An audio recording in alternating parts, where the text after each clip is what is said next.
નમસ્કાર મિત્રો, પ્રાઇમ ડેબ્યુમાં ફરી વખત આપનું સ્વાગત છે. હું છું રૂપલ વેકરિયા. મિત્રો, જીવનમાં કિંમત ના હોય ત્યાં વેચાવું નહીં અને કદર ના હોય ત્યાં ઘસાવું નહીં, કારણ કે હીરો પણ ત્યાં જ ચમકે છે જ્યાં તેની ઓળખ અને કિંમત હોય.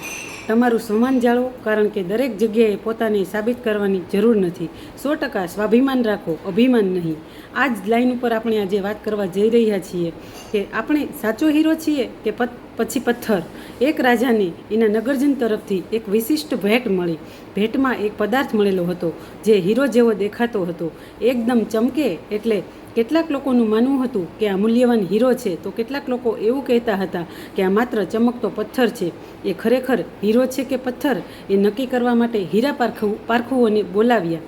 બધાએ પોતપોતાનો ઓપિનિયન આપ્યો અને પોતપોતાની રીતે કસોટી કરી, પણ નક્કી જ નહોતું થતું કે આ હીરો છે કે પથ્થર છે.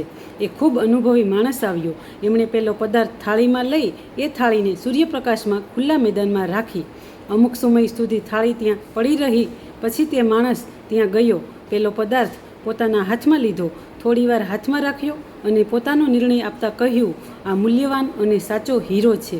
બધાને આશ્ચર્ય થયું કે તમે નક્કી કેવી રીતે કર્યું કે આ હીરો છે.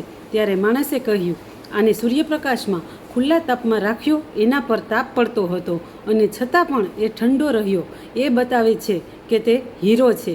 મિત્રો, જીવનમાં હંમેશા દરેક ક્ષણે સમસ્યાઓ, પડકારો, પ્રશ્નોરૂપી તાપ પડે અને છતાં પણ જે માણસ ઠંડો રહી શકે, ખરેખર હીરા જેવો સાચો અને મૂલ્યવાન છે.